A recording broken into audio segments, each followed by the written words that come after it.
오늘 레위기 26장 읽습니다. 26장에 대해 이제 분량이 상당히 많은데, 그 특별히 여기에서는 복과 저주라고도 얘기하기도 하고 상과 벌이라는 이제 내용들이 등장하기 시작하는데, 여기서 좀 오해하지 않으셨으면 좋겠는 게, 여기서 말하는 저주, 벌들이 내 일상에서 어려운 일이 생기는 모든 일들이 하나님의 저주다, 이렇게 보시면 안 됩니다. 그래서 이런 오해들을 풀어주려고 성경에 등장하는 성경이 뭐냐면 욥기라는 성경이죠. 욥은 아무 문제가 없었어요. 믿음이 좋았는데 믿음이 좋은 것 때문에 고통당한 사람이기도 했습니다. 그러니까 오늘 상과 벌을 보시면서 좀 오해하지 마시고 이 전체를 한번 잘 보시면 결국엔 하나님께서는 이 하나님 백성들에게 여호와 경외를 가르쳐 주신다, 이렇게 좀 읽을 수 있을 것 같습니다. 그래서 26장 전체를 좀 정리해드리면 여호와 경외, 그리고 그에 따라서 우리에게 올 복과 저주 혹은 상과 벌 혹은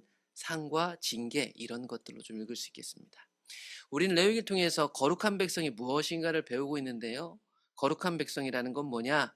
여호와 하나님만 경외하는 것입니다. 그래서 26장 1절에 보시면 너희는 자기를 위하여 우상을 만들지 말지니 조각한 것이나 주상을 세우지 말며 너희 땅에 조각한 석상을 세우고 그에게 경배하지 말라. 나는 너희 하나님 여호와임이니라. 오직 여호와 하나님 한 분만을 경외하는 겁니다. 자기를 위해서 어떠한 종교로 변환되는 하나님은 없습니다. 그러니까 우상 숭배의 핵심은요, 자기를 위해서 사람들이 만들어낸 것이 우상입니다. 그건 가치관이기도 하고 이런 형상들로 눈앞에 보이는 것으로 나타나기도 하는데, 오직 여호와 하나님 한 분만을 경외하는 것, 그 하나님과 깊은 관계 속에서 살아가는 것이 거룩한 백성의 특징입니다. 그러면 여호와 경외를 어떻게 할 수 있죠? 여호와 경외라는 것은 말로만 치자면 하나님을 두려워함, 하나님을 높임, 뭐 이런 거라고 얘기할 수 있겠는데, 그 여호와 경외를 구체적으로 배울 수 있는 것을 하나님이 이미 주셨더라고요. 그게 뭐냐면 율법이죠. 그리고 그 율법 안에 뭐가 들어가 있어요? 안식일을 지켜라. 또한 하나님이 그 율법뿐만 아니라 거룩한 백성 살도록 성막도 주셨죠. 내 성소를 경외하라. 그러니까 여호와 경외는 하나님이 지금 앞에서 출애굽기 이후에 레위기까지 다 읽으면서 주신 것들, 즉 하나님의 율례와 말씀을 통해 가지고 여호와 경외를 배우게 될 것입니다. 그렇게 여호와를 경외하게 되면, 하나님과의 관계 속에 있게 되면 그에 따라 상이 주어질 것입니다. 그걸 3절에 이렇게 얘기를 하죠. 너희가 내 규례와 계명을 준행하면. 여러분, 단순히 원칙 준수가 아닙니다. 앞에서 말씀드렸지만 이건 하나님과의 관계예요. 이들이 하나님의 거룩한 백성이 되었으니 거룩한 백성은 이렇게 삽니다. 이렇게 사는 것은 하나님을 사랑하기 때문입니다. 하나님 백성이기 때문이에요. 그러니 하나님 말씀으로 살면 복을 주실 겁니다. 그 복이 어떤 것들이 있을까? 내가 너희에게 철 따라 비를 줄 것이다. 땅은 그 산물을 내고 밭의 나무는 열매를 맺으리라. 여러분, 비가 무조건 내린다고 좋은 게 아니고요, 때에 따라서 비를 내려줘야 됩니다. 많은 게 좋은 게 아니죠. 이 날씨라는 거, 이 기후라는 것이 적절한 때에 적절한 기능을 나타내야 되는데, 이 당시 이 땅에는 비가 참 중요했는데 하나님이 때에 따라 비를 주심으로 열매를 맺을 것이고, 그러므로 그들이 약속의 땅에서 배불리 먹고 안전하게 해주시겠대요.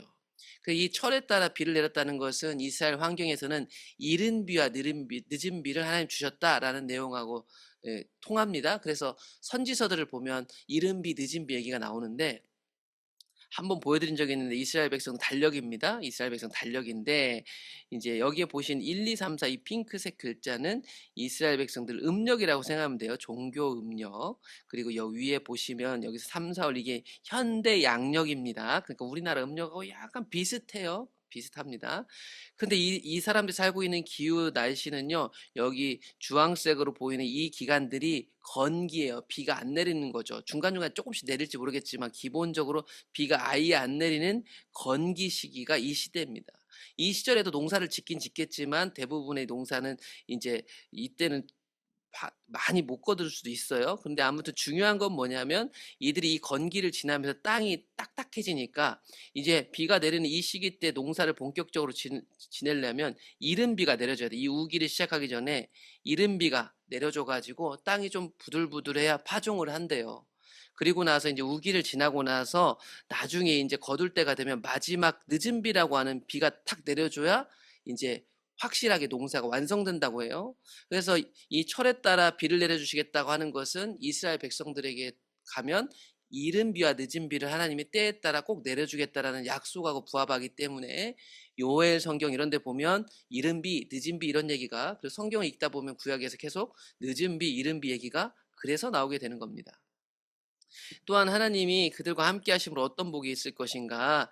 그 땅에 평화가 있을 거래요. 너희가 누울 때 너희를 두렵게 할 자가 없을 것이며 내가 사나운 짐승을 그 땅에서 제할 것이요 칼이 너희의 땅에서 두루 행하지 아니할 것이다. 즉 전쟁이 없을 거라는 거예요. 고대 전쟁들 많잖아요. 부족 간에 뭔가를 빼앗기 위해서 전쟁이 있을 수 있는데 하나님 백성들이 그 가운데 하나님 말씀 안에 거하면 평화를 주신대요. 전쟁이 없을 거래요.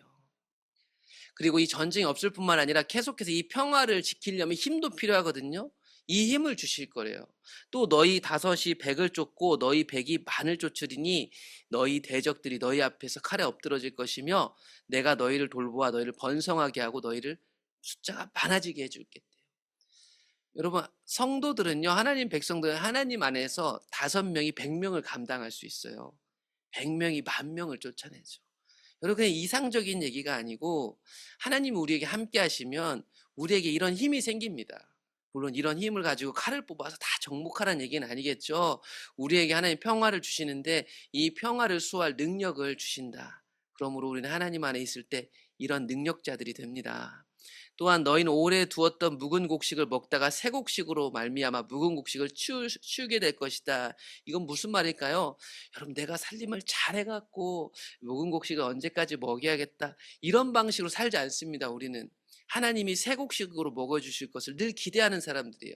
그 하나님이 함께 하시면 우리는 이 새 곡식을 누리게 될 거예요. 그러니까 내가 이전에 가지고 있었던 걸요 쫙 계산해서 사는 사람들이 아니에요. 이걸 막 나눠주죠. 우리가 그동안 레위기 율법들을 봤잖아요. 가난한 사람들, 연약한 사람들한테 어떻게 그렇게 할 수 있을까? 이 백성이 하나님이 새 것으로 늘 먹여주시는 복을 누리는 사람들이라서 나눠주는 겁니다. 또한 하나님을 경험하게 될 것입니다. 내가 내 성막을 너희 중에 세우리니 이미 그 성막은 세워주셨죠. 내 마음이 너희를 싫어하지 아니할 것이다. 즉 하나님이 성막 가운데 함께 해주시겠다는 거잖아요. 그러니까 하나님 백성은 약속의 땅에 들어가서 하나님 말씀으로 살면서 뭘 경험해요? 하나님 우리와 함께하고 계시는구나. 하나님 내 삶도 함께하고 계시는가를 경험하는 거예요. 나는 너희 중에 행하여 너희 중에 살면서 너희의 하나님이 되고 너희는 내 백성이 될 것이다. 여러분 이건 말이 아닙니다. 그냥 상상으로 하는 게 아니고요. 하나님 백성은 우리 가운데 일하시는 나의 하나님 되시는 그 하나님을 경험하고 하나님이 나를 내 백성이다. 너는 내 자녀다 하는 거를 경험하게 되는 거예요. 이걸 경험하는 복을 누리셔야 됩니다. 나는 너희를 애굽 땅에서 인도해내어 그들에게 종된 것을 면하게 한 너희의 하나님 여호와니라. 나는 이런 하나님이야. 내가 이런 거 하려고 너희들을 구원했어. 내 말 듣고 뭐 제사나 지내라고 우리를 부른 게 아니에요. 그 모든 것들이 필요한 것은 이런 하나님과 함께 동행하게 하시려고 부르신 거예요. 그러니 하나님과 함께하면 하나님이 약속하신 것들을 누리게 됩니다. 이제부터는 좀 어려운 내용들인데 그런데 이 하나님 경외에서 떠났을 때 벌과 징계가 있을 수 있다. 그러나 너희가 내게 청종하지 않아요.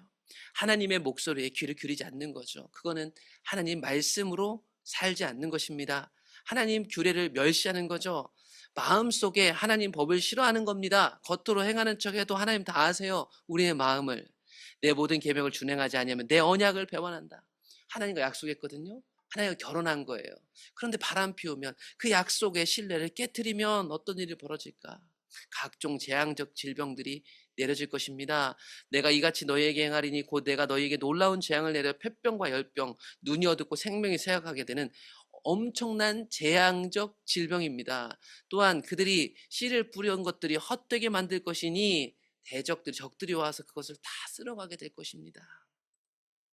내가 너희를 칠 것입니다. 전쟁이 일어나는 거 그거 하나님이 배후에 있는 겁니다. 이렇게 표현하는 거예요. 내가 너희를 치리니 너희가 너희의 대적에게 패할 것이다. 너희를 미워하는 자가 너희를 다스릴 것이다. 너희는 쫓는 자가 없어도 도망한다. 앞에서 우리가 봤던 사람하고 다르죠? 똑같은 하나님 백성인데 하나님 안에 있을 때는 5명이 100명, 100명이 10,000명을 쫓는데 똑같은 사람인데요. 하나님과 관계가 끊어지니까 어떻게 돼요? 패배해요. 쫓는 자가 없는데 겁쟁이가 돼요. 5명이 100명 쫓던 사람들이 완전히 다르게 되는 거죠. 이런 상황을 목도하고 있는데도 하나님께 돌아오지 않는다면, 고집을 부린다면 강도는 더 세진다. 버틴다고 해결되는 것이 아닙니다.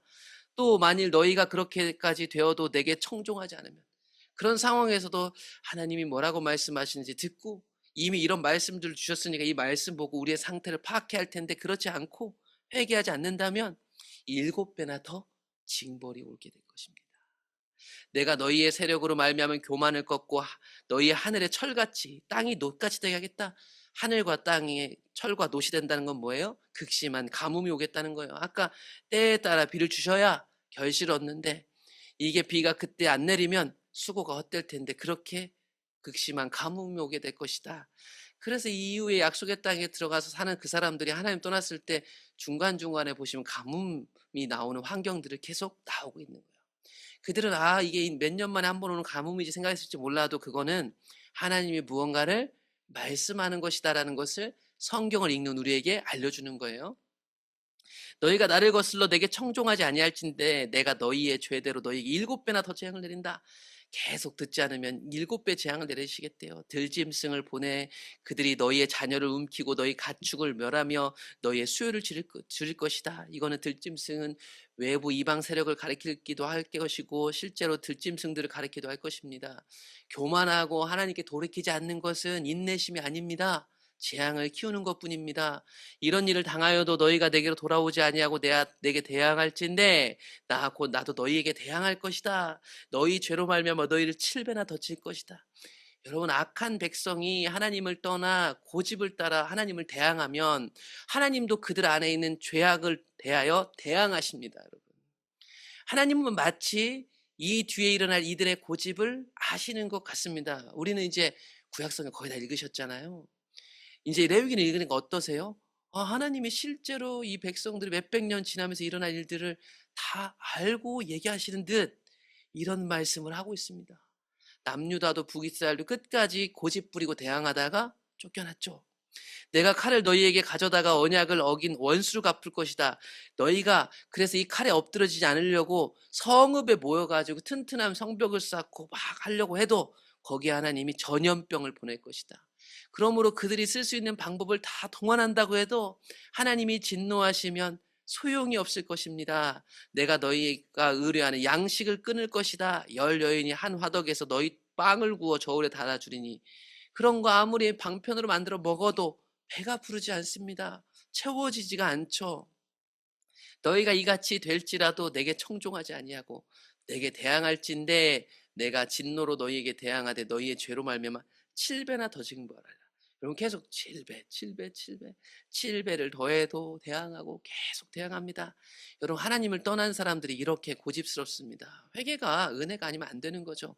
그래서 어떤 지경에까지 익을 것인가? 너희가 자기 자녀를 삶아 먹을 것이다. 이 얘기가 여러분, 예레미야 애가에 보시면 남유다 멸망 즈음에 사람들이 자기 성이 이 외부 세력으로 포위되니까 자식들 삶아 먹는 내용이 나옵니다. 그럼 참 무서운 얘기인데 이게 실제로 나중에 일어나죠. 여러분, 26장을 잘 보시면 징계 목록이 훨씬 더 많이 써 있어요. 앞에 복보다. 그리고 뒤로 갈수록 더 심각한 재앙들로 계속 얘기하십니다. 하나님 우리에게 왜 겁주시려고 하는 걸까요? 아닙니다. 이런 일들이 생겼을 때 돌이키라고 얘기하는 겁니다. 그리고 이들이 이렇게 될 것도 하나님 다 아시니까 더 길게 얘기하셔야 됐죠. 내가 너희의 산당들을 헐 것이다. 너희가 제사 드린다고 향 올려드리는 분향단들을 부술 것이다. 너희의 시체들을 부서진 우상들 위에 던지고 내 마음이 너희를 싫어할 것이다. 여러분, 아까 하나님 안에 있을 때 하나님이 우리를 좋아하신다고 했는데 하나님 떠나니까 하나님이 이들을 싫어할 거래요. 그들이 만들어낸 수많은 신들이 있습니다. 그 수많은 종교를 하나님 무용지물로 만들 거래요. 여기에는 뭐가 포함되어 있는 줄 아세요? 여호와 하나님이 주신 신앙인데 그것을 내가 만들어낸 신앙으로 종교 생활하는 것도 여기에 다 포함되어 있음을 우리는 오전에 구약성경 다 읽으시면서 보셨어요. 사람들이 만들어낸 신. 내가 너희의 성읍을 황폐하게 하고 너희의 성소들을 황량하게 할 것이다. 그들이 만들어놓은 종교들을 다 없애버릴 것이다. 너희 향기로운 냄새를 내가 흠양하지 않는다. 보세요. 여기요. 하나님께 드리는 제사가 여기 나오잖아요. 너희가 나한테 드린다고 내가 말한 출애굽기 레위기에 나온 향기로와 태워드리는 제사 드려도 내가 안 맡은다. 그러니까 이런 모습들이 다 하나님을 떠날 때 나타나는 일들이고 결국 이런 것들이 무용지물이 되는, 내가 평생 신앙이 이거다라고 했지만 하나님과 관계없이 종교로 전락한 신앙은 하나님을 떠나면 아무 능력도 발휘할 수 없다. 그 땅을 황무하게 할 것이다. 거기 거주하는 너희 원수들이 그것으로 말미암아 놀랄 것이다. 하나님 백성들 어떻게 이렇게 되지? 내가 너희를 여러 민족 중에 흩을 것이다. 너희의 땅이 황무하며 너희의 성읍이 황폐하게 될 것이다. 아직 들어가지도 않았는데 들어간 그 땅에서 하나님을 떠나면 쫓겨날 것까지. 어떤 사람은 겁준다고 얘기하겠지만 어떻게 보면 여러분 미래를 다 알려주셨어요. 미래를 알려주면 바뀌니까 사람들이 결국 멸망하게 될 것도 하나님은 다 아시면서 이 얘기를 하시는 거예요. 너희가 원수의 땅에 살 동안에 너희의 본토가 황무할 것이므로 땅이 안식을 누릴 것이다. 그때 땅이 안식을 누리리니 너희가 그 땅에 거주하는 동안 너희가 안식할 때 땅은 쉬지 못하였으나 그 땅이 황무할 동안에는 쉬게 되리라. 여러분 아직 들어가지도 않았는데 하나님이 25장에서 희년법도 주고 했잖아요. 7년 땅 쉬는 거, 그거 안 지킬 거 하나님은 이미 알고 계셨어요. 그래서 나중에 이 안 쉰 거 있잖아요. 7년마다 1년씩 안 쉰 거 있잖아요. 이거 다 하나님이 기억하셨다가 포로기 가서 70년 살고 온 겁니다. 이 악한 백성들이 그 땅에 들어가서 하나님을 떠남으로 그 땅이 쉬어주라고 얘기를 해도 안 쉬죠. 말했잖아요. 7년, 1년 농사. 여러분 1년 연봉 쉬겠어요? 절대 못 쉬실걸요. 그래서 이들이 70년 포로로 갑니다. 너희 남은 자에게는 그 원수들의 땅에서 내가 그들의 마음을 약하게 할 것이다. 포로로 끌려간 그들은 쪼그라들 것입니다. 5명이 100명을 쫓던 그들은 마음이 약해가지고 쫓는 자가 없어도 바람 소리만 들어도 넘어지는 바보 같은 사람들.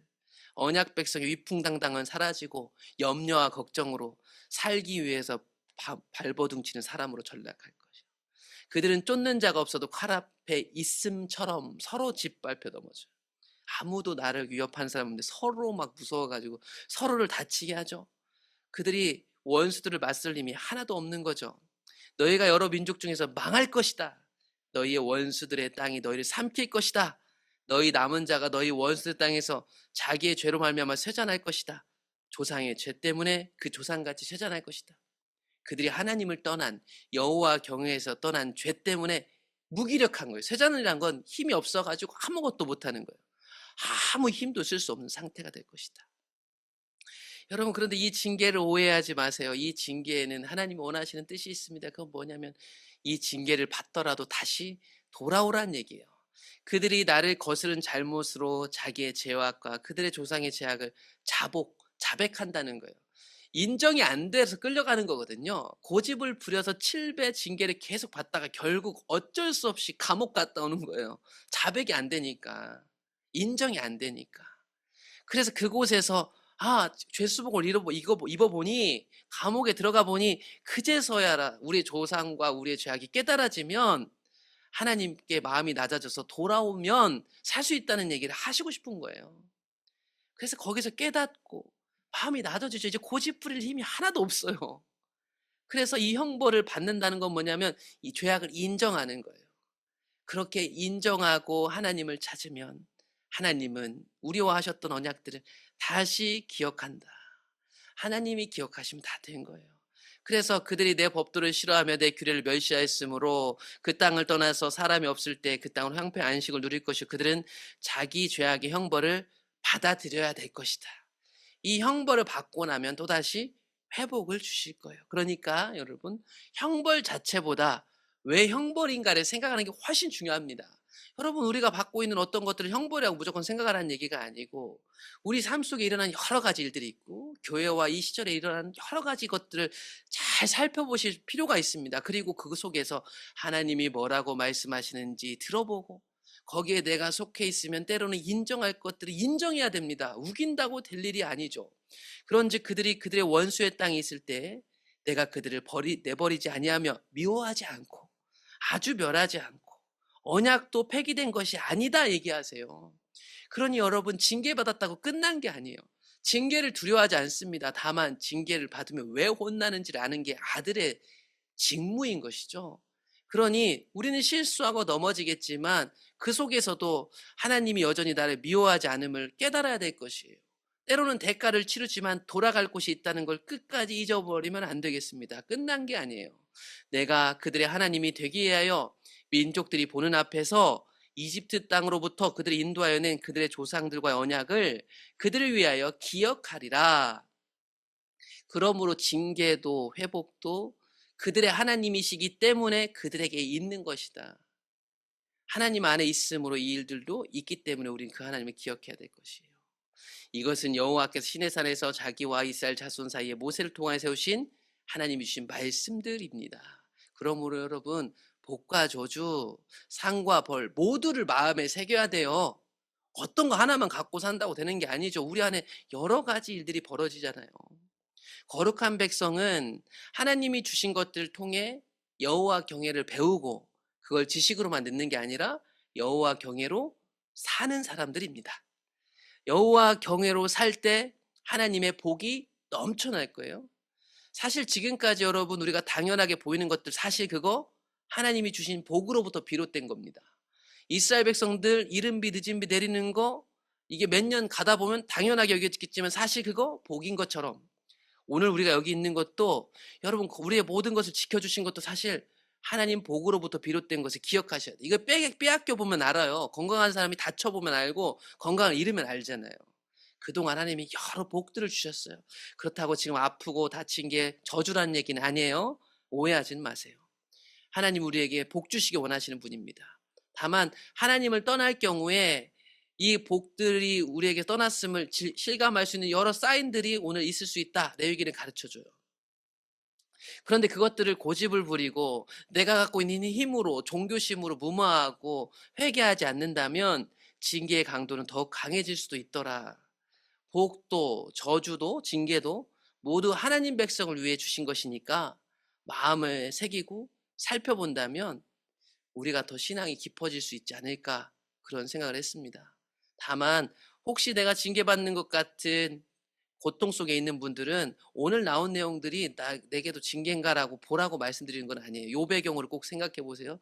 믿음이 좋아도 징계가 올 수가 있습니다. 그러니까 오해는 마시고 오늘 읽은 말씀들은 우리가 전체 이스라엘 백성 역사를 보셨으니까 이 경고들을 다 아시면서 이들에게 주신 이유가 뭘까를 생각해 보면 여호와 경외로 살아야겠구나. 거룩한 백성은 여호와 경외로 사는구나. 라는 부분들을 발견하실 수 있을 것입니다. 또 한 주를 시작하시는데 여호와 경외로 그 복을 누리시기를 축복합니다.